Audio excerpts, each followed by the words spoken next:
Culture کے نام پر یہ عریانیت پیدا کرتا ہے. یہ اس کی سازش ہے، کیونکہ جب انسان عریانیت میں مبتلا ہو جاتا ہے، بے حیائی کا شکار ہو جاتا ہے، تو اس کے سوچنے سمجھنے کی جو اعلیٰ صلاحیتیں ہیں وہ معوف ہو جاتی ہیں، بیکار ہو جاتی ہیں.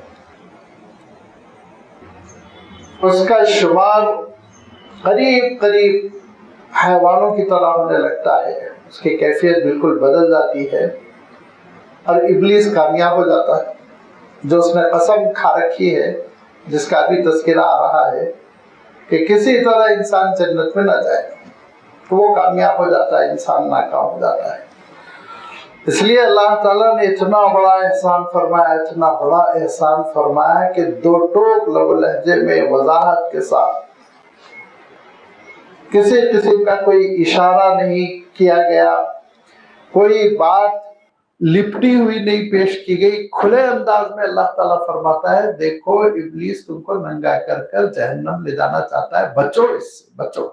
یہ پوری وضاحت انشاءاللہ آئے گی. تو پہلے رکوع میں جو گزر چکا ہے، اللہ تعالیٰ کی بے شمار نشانیوں کا تذکرہ، احسانات کا تذکرہ، اور اخیر میں اللہ تعالیٰ نے بات ارشاد فرمائی وَلَقَدْ مَكَّنَّاكُمْ فِي الْأَرْضِ وَجَعَلْنَا لَكُمْ فِيهَا مَعَايِشَ.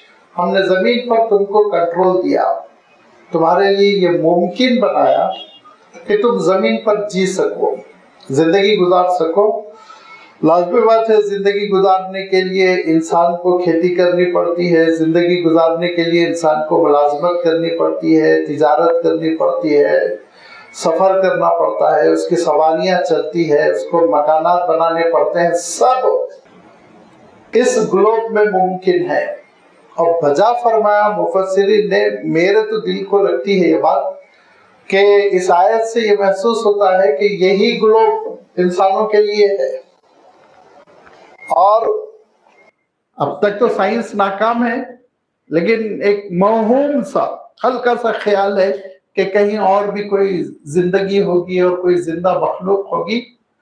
لیکن اللہ تعالیٰ تو ارشاد فرماتا ہے تمہارے لیے ہم نے اس زمین کو قابو میں کیا، ممکن بنایا، یہاں جینا ہے تم کو. تو ایلین ویلین کا تصور قرآن مجید سے سمجھ میں نہیں آتا. لوگ کہتے ہیں تصورات ہے، اب تک وہ فیکٹ بن کر، حقیقت بن کر ہمارے اور آپ کے سامنے نہیں آ سکا.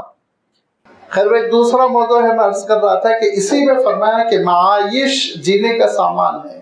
معیشت عربی میں اصلاً جینے کے سامان کو کہتے ہیں. اردو میں لفظ آ کر اکنامی کے معنوں میں استعمال ہونے لگا، ورنہ عربی کے اعتبار سے عائش زندگی کو کہتے ہیں، معیشت جینے کا سامان، ساز و سامان، زندگی جس پہ ڈیپینڈ کرتی ہے. فرمایا لیکن تمہارا عالم یہ ہے کہ تم شکر نہیں ادا کرتے ہو. وَلَقَدْ خَلَقْنَاكُمْ، آج جو آیتیں پڑھی گئیں اس میں اللہ تعالیٰ ارشاد فرماتا ہے دیکھو ہم نے تم کو پیدا کیا، ثم صورناکم، ہم نے تمہاری صورت گیری کی. اللہ تعالیٰ نے نقشہ دیا، کسی انسان کے قابو میں نہیں. بڑی کوششیں ہو رہی ہے کہ اللہ تعالیٰ کے اس نظام میں انٹرفیئرنس ہو، مداخلت ہو، گورے کو کالا کیا جائے، کالے کو گورا کیا جائے، کوئی پستہ خط خاندان ہے تو لمبا کر دیا جائے، یہ کیا جائے. ابھی تک تو اللہ کا حکم چل رہا ہے، آگے کیا ہوگا پتہ نہیں. فرمایا ہم نے تم کو پیدا کیا اور ہم نے ثم صورناکم، اللہ تعالیٰ نے جو تخلیق کے سلسلے میں اس پوری کائنات بشمول انسان سب کی پیدائش کے سلسلے میں جو بات ارشاد فرمائی کہ ایک تو یہ کہ وہ فاطر ہے، دوسرے وہ خالق ہے، تیسرے وہ باری ہے، چوتھے وہ مصور ہے. یہ 4 مرحلے ہیں. ان 4 مرحلوں کو آپ دیکھیں گے جب کوئی پروڈکشن پیش کرتا ہے تو لازمی بات ہے یہ 4 مرحلوں سے اس کو گزرنا پڑتا ہے. نمبر 1 فاطر. فطرہ کے معنی ہوتے ہیں کٹ کرنا. فاطر السماوات والارض، اللہ تعالیٰ نے کہا زمین و آسمان کے مادے کو، مٹیریل کو ہم نے کٹ کر کے الگ کیا، علیحدہ کر لیا. اور پھر اس کے بعد سے اب آپ ذرا دیکھیں کہ کوئی کارپینٹر اگر کوئی فرنیچر بنا رہا ہو تو جتنی ضرورت بھر لکڑی ہے وہ کاٹ کے الگ کر لے گا. ٹیلر کوئی کپڑا سینا چاہتا ہو تو ضرورت بھر جو کپڑا ہے وہ کاٹ کے علیحدہ کر لے گا جتنی مٹیریل کی ضرورت ہے. پھر اس کے بعد سے دوسرا مرحلہ شروع ہوتا ہے وہ تخلیق کا، کہ اللہ تعالیٰ پھر پیدا فرماتا ہے اور انسان کو انسان بنانا، دیگر مخلوقات، چاند سورج ستارے سب کی تخلیق فرمانا. اور تیسرا مرحلہ الباری، آئیڈینٹی دینا، علیحدہ کرنا. انسان دھیرے دھیرے، شروع میں تو بالکل ایسا لگتا ہے جیسے چوہے کا بچہ، لیکن دھیرے دھیرے دھیرے دھیرے 8ویں مہینے 9ویں مہینے میں آپ دیکھیں گے اس کے ہاتھ الگ، آنکھ الگ، پیر الگ، چہرہ الگ، سر بھی اس کا بیلنسڈ قسم کا ہو جاتا ہے، جسم پورا ٹھیک ٹھاک، اور آئیڈینٹی ہو جاتی ہے کہ یہ انسان کا بچہ بننے والا ہے. یہ اس پہ بڑی تفصیل ہے، یہاں میں صرف اشارہ کر رہا ہوں. اس کے بعد ارشاد فرمایا المصور، صورت دینا. صورت عطا فرماتا ہے اللہ تعالیٰ کہ اللہ تعالیٰ ناک و نقشہ بناتا ہے جس کی وجہ سے ہر انسان ممتاز ہے، اپنا چہرہ رکھتا ہے، ہر انسان اپنے خط و خال رکھتا ہے، دوسرے سے مختلف ہوتا ہے. یہاں تک کہ کبھی کبھی دو جڑواں بھائی بہن ہوتے ہیں تو دوسروں کو شبہ ہوتا ہے، لیکن ماں باپ کو معلوم رہتا ہے دونوں میں کیا فرق ہے. یہ اللہ تعالیٰ کی شان ہے کہ کتنے انسان اللہ تعالیٰ نے پیدا فرمائے اور ہر ایک کو اللہ تعالیٰ نے اس کا ناک نقشہ عطا کیا، اس کی صورت گری کی، صورت اللہ تعالیٰ نے بنائی اور رنگ و روپ دیا اس نے. یہ ہے اللہ تعالیٰ کی شان. اور یہاں پہ اللہ تعالیٰ نے بہت اختصار کے ساتھ فرمایا وَلَقَدْ خَلَقْنَاكُمْ ثُمَّ صَوَّرْنَاكُمْ. اور یہ سلسلہ شروع ہوا حضرت آدم علیہ السلام سے، کہ حضرت آدم علیہ السلام کو گارے دار مٹی سے پیدا کیا گیا، اور اس مٹی کو پہلے اللہ تعالیٰ نے کاٹ کے الگ کر لیا، اور اس سے پھر پتلے کی تخلیق ہوئی. پھر اللہ تعالیٰ نے حضرت آدم علیہ السلام کو انسان کی ساخت دی، اور پھر چہرہ خوبصورت سا، نقش و ناک، یہ ساری چیزیں اللہ تعالیٰ نے عطا کی. اور پھر اللہ تعالیٰ نے ارشاد فرمایا ثم قلنا للملائکۃ اسجدوا لآدم.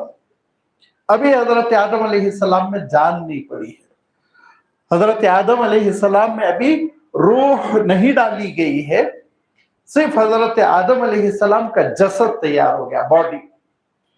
اور اللہ تعالیٰ نے کہا کہ دیکھو میں یہ مخلوق بنا رہا ہوں اور انی جاعل فی الارض خلیفہ. اس مخلوق کی خصوصیت یہ ہوگی کہ ایک جنریشن کی نیابت دوسری جنریشن کرے گی، ایک نسل چلی جائے گی، دوسری نسل، دوسری ختم ہوگی، تیسری نسل، چلتا چلا جائے گا یہ سلسلہ.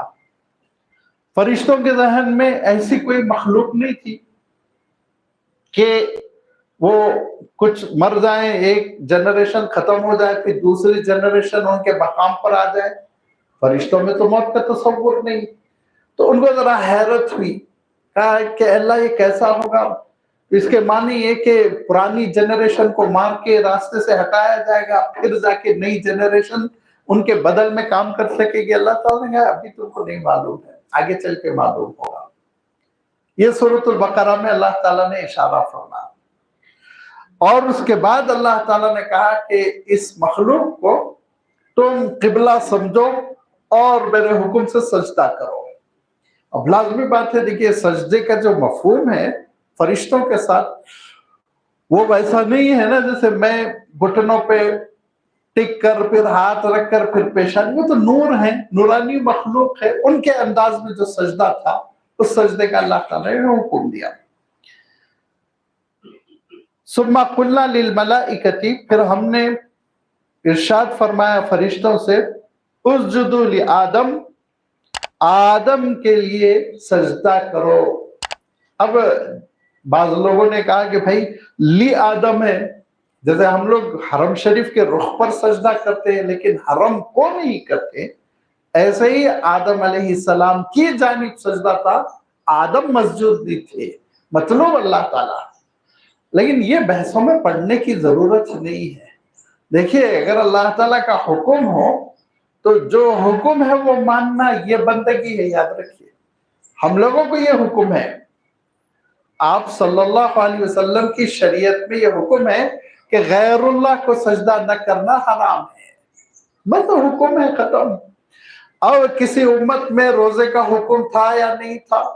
کسی امت میں نماز کا حکم تھا کہ نہیں تھا؟ نماز میں سجدے تھے کہ نہیں تھے؟ روزہ دن بھر کا تھا، آدھے دن کا تھا؟ روزے میں ایسا تو نہیں کہ پکی ہوئی چیز کھانے کی اجازت نہیں تھی، کچی چیز کھانے کی اجازت تھی؟ یہ ساری چیزوں سے ہم کو کوئی بحث نہیں۔ مجھے اور آپ کو اللہ تعالیٰ نے اللہ کے رسول صلی اللہ علیہ وسلم کے توسط سے یہ حکم دیا کہ دیکھو تم فجر میں 2 رکعت والی نماز پڑھنا، ہر رکعت میں 1 رکوع ہوگا، 2 سجدے ہوں گے، ختم حکم۔ اب آرڈر کی تکمیل ہوگی، اللہ تعالیٰ کا حکم ہے۔ ظہر میں 4 رکعت پڑھنا ہے، تو بنی اسرائیل میں 4 رکعت نہیں تھے، 2 رکعت تھے، تو ہم بھی 2 رکعت پڑھیں؟ نہیں، سوال ہی نہیں پیدا ہوتا۔ تو فرشتوں کو حکم ہوا کہ حضرت آدم علیہ السلام کے پتلے کو سجدہ کرو، وہ فرشتوں کو حکم تھا، ہمارے لیے حکم نہیں ہے۔ لہذا وہاں یہ سب سوچنے کی ضرورت ہی نہیں، عالم بالا کی چیزیں، وہ تو ابھی تو حضرت آدم علیہ السلام میں جان بھی نہیں پڑی ہوئی ہے، تو لہذا لازمی بات ہے، وہ غیب کی وہ باتیں ہیں جس کے بارے میں جتنا اللہ تعالیٰ نے کہہ دیا اتنا ماننا ہے، قیل قال کی ضرورت نہیں ہے۔ ذہن ذرا عجمیوں کا ذہن ہے، عرب سیدھی سادھی بات مان کر آگے بڑھ جاتے، جیسے فرشتوں نے سادگی کے ساتھ حکم مانا اور جو حکم تھا ان کو سجدے کا وہ سجدہ کیا، فسجدوا، سب نے سجدہ کیا، الا ابلیس، سوائے ابلیس کے۔ یہاں ایک وضاحت میں کر دوں، عام طور پر انڈیا میں کیوں غلط فہمی ہے پتہ نہیں، انڈیا سے مراد یہ جو بر صغیر ہے، سب کانٹیننٹ، اس میں یہ عجیب و غریب غلط فہمی ہے کہ ابلیس فرشتوں میں سے تھا، فرشتوں کا ٹیچر تھا، معلم الملائکہ بنا دیا۔ قرآن و حدیث بری ہے، کوئی تعلق نہیں۔ سورۃ الکہف میں اللہ تعالیٰ ارشاد فرماتا ہے کان من الجن، وہ جن تھا، جن، یہ قرآن کی وضاحت ہے، کسی مفتی صاحب کی مفسر کی تشریح نہیں۔ کان من الجن، وہ جن تھا، ففسق عن امر ربی، اور رب کے حکم کی نافرمانی کی، ملعون ہو گیا، لعنتی ہو گیا۔ تو جن تھا، فرشتہ نہیں تھا۔ اس کے بعد لوگ یہ کہتے ہیں اگر جن تھا تو پھر اس کا قصور کیا ہے؟ حکم تو فرشتوں کو تو سجدہ کرنے کا۔ اللہ تعالیٰ نے صاف ارشاد فرمایا کہ اس کو بھی حکم دیا گیا تھا، لیکن اللہ تعالیٰ نے اس کو جو حکم دیا تھا وہ حکم فرشتوں کے ساتھ اس کا تذکرہ نہیں فرمایا تاکہ فرشتوں جیسی فضیلت ابلیس کو لوگ دینے لگے۔ اسی لیے میں نے مہمانوں کا استقبال کیا۔ اب آدمی یہ بولے گا میں نے مہمانوں کا استقبال کیا، میں نے ان کے ڈرائیور کا بھی استقبال کیا، میں ان کے نوکر کا بھی استقبال کیا، نہیں ملتا ہے نا، مہمانوں کا استقبال کیا۔ ہاں جب چائے پانی کی ضرورت ہے تو ان کو بھی شامل کرتا ہے، لازمی بات ہے، انسانیت ہوتی۔ تو ایسے ہی جو ہے اللہ تعالیٰ نے فرشتوں کو حکم دیا تھا اور ابلیس سے کہا تھا تجھے بھی سجدہ کرنا ہے۔ وہ نہ فرشتہ تھا، نہ فرشتوں کا معلم تھا، اور نہ پکا موحد تھا۔ بعض لوگ کہتے سب سے بڑا موحد ابلیس، نعوذ باللہ، لا حول ولا قوت الا باللہ، شرکیہ کلمات ہے۔ سب سے بڑے موحد اللہ کے رسول صلی اللہ علیہ وسلم، سب سے بڑے توحید کے اسرار کو جاننے والے، اس کائنات میں رب کی معرفت رکھنے والے سب سے بڑے اللہ کے رسول صلی اللہ علیہ وسلم، انبیاء علیہ السلام، حضرت ابراہیم علیہ السلام، حضرت موسیٰ، حضرت عیسیٰ، توحید کے لیے اپنی جانوں کو نچھاور کرنے والے۔ ابلیس تو ایک عجیب سی مخلوق تھی، اس کا کیا ہوا آپ نے دیکھیا۔ فسجدوا، دوسری جگہ فرمایا فسجد الملائکۃ کلہم، سارے فرشتوں نے سجدہ کیا، ایک نے بھی حکم نہیں مانا، ایک نے بھی حکم کو نہیں ٹالا۔ اب آپ پتہ چل گیا نا کہ ابلیس فرشتہ نہیں تھا۔ فسجد الملائکۃ کلہم، سب کے سب فرشتے سجدہ ریز ہو گئے، یعنی ابلیس وہ فرشتوں میں سے نہیں تھا، ورنہ کلہم نہیں بولتے اللہ تعالیٰ، سب کے سب فرشتوں نے، یہ تاکید نہیں آتی۔ الا ابلیس، ابلیس سجدہ کرنے سے انکار کر گیا۔ لم یکن من الساجدین، وہ سجدہ کرنے والوں میں نہیں بنا۔ لم یکن من الساجدین، وہ سجدہ کرنے والوں میں سے نہیں تھا، کھڑا رہا، جیسے اس کی